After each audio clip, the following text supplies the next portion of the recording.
नमस्कार दोस्तों, आपका स्वागत है हमारे चैनल पर, जहां हम बात करते हैं भारत की उन महान परंपराओं की, जिन्होंने पूरी मानव सभ्यता को दिशा दी। आज हम बात करेंगे ऋग्वेद की, दुनिया के सबसे पुराने धार्मिक ग्रंथ की, जो केवल एक किताब नहीं, बल्कि ज्ञान का सागर है। ये वही वेद है जिसने ब्रह्मांड, देवताओं, मानव जीवन और प्रकृति के रहस्यों को हजारों साल पहले समझ लिया था, जब दुनिया के बाकी हिस्से अभी सभ्यता के पहले कदम भी नहीं उठा पाए थे। एक्साइटेड? तो आइए, चलिए यात्रा करते हैं ऋग्वेद के रहस्यमय, दिव्य और अद्भुत संसार में। ऋग्वेद 4 वेदों में से पहला और सबसे प्राचीन वेद है। अन्य 3 हैं यजुर्वेद, सामवेद और अथर्ववेद। वेद शब्द का अर्थ है ज्ञान, और रग शब्द बना है राचि से, जिसका मतलब है स्तुति या मंत्र। इसलिए ऋग्वेद का अर्थ हुआ स्तुतियों का ज्ञान, यानी ईश्वर की प्रशंसा में लिखे गए मंत्रों का संग्रह। ऋग्वेद में कुल 10 मंडल अध्याय हैं। इनमें लगभग 1028 सूक्त, भजन या प्रार्थनाएं और करीब 10,600 मंत्र शामिल हैं।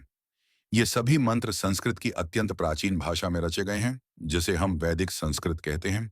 अब सवाल उठता है, ऋग्वेद कितना पुराना है? विद्वान मानते हैं कि इसकी रचना लगभग 1500 ईसा पूर्व से 2500 ईसा पूर्व के बीच हुई थी।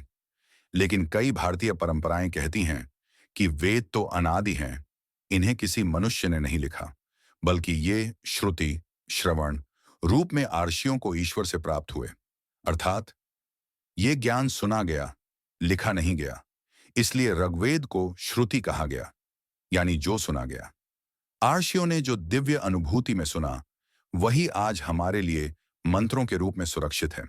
ऋग्वेद में देवताओं की स्तुति की गई है, पर ये देवता केवल आकाश में रहने वाले नहीं, बल्कि प्रकृति के प्रतीक हैं।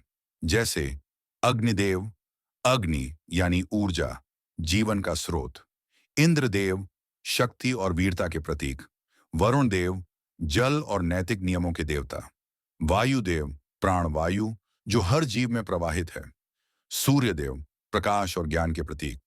इन देवताओं की स्तुति में आर्षियों ने भजन रचे, ताकि मानव प्रकृति के साथ सामंजस्य रखे।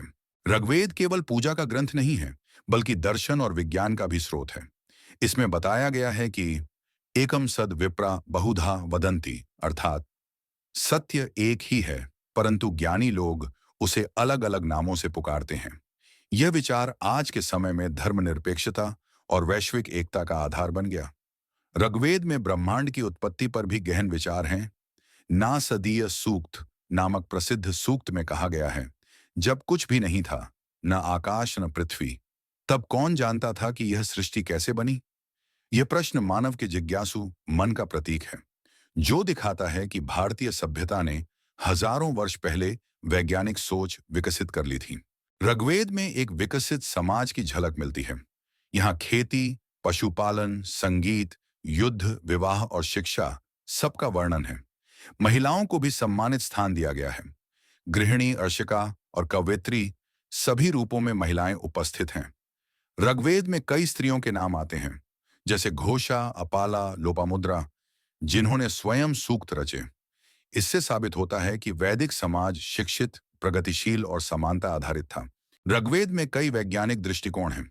सूर्य, जल, वायु, अग्नि और पृथ्वी के चक्र का गहराई से वर्णन किया गया है।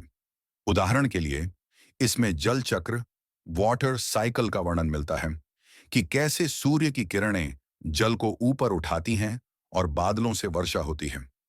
सूर्य की गति, रात्रि दिवस का क्रम और ग्रहों की चाल के संकेत भी इसमें हैं। ऋग्वेद केवल धार्मिक नहीं, बल्कि वैज्ञानिक चेतना का भी प्रतीक है। ऋग्वेद के मंत्रों का उच्चारण एक विशेष स्वर लय, इंटोनेशन में किया जाता है।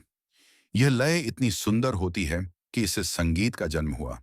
इसी से आगे चलकर सामवेद बना, जो गाए जाने वाले मंत्रों पर आधारित है। कहा जा सकता है कि भारतीय शास्त्रीय संगीत की जड़ें ऋग्वेद में ही हैं।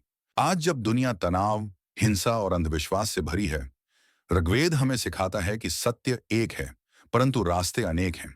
यह ग्रंथ हमें प्रकृति से प्रेम, मानवता की भावना और सत्य की खोज का मार्ग दिखाता है। ऋग्वेद कहता है, संगच्छध्वम समुदध्वम, अर्थात साथ चलो, साथ बोलो, साथ सोचो। यही सामूहिकता आज के समाज की सबसे बड़ी आवश्यकता है। दोस्तों, ऋग्वेद कोई सिर्फ पुराना ग्रंथ नहीं, ये एक जीवंत मार्गदर्शक है जो आज भी हमें सही दिशा दिखाता है। जब भी जीवन में भ्रम या अंधकार हो, तो इन मंत्रों की ध्वनि सुनिए। इनमें छिपी है वो ऊर्जा जो हजारों साल से मानवता को आगे बढ़ा रही है। आइए, हम सब मिलकर इस ज्ञान को आगे बढ़ाएं, क्योंकि ज्ञान ही वह प्रकाश है जो अंधकार मिटा सकता है।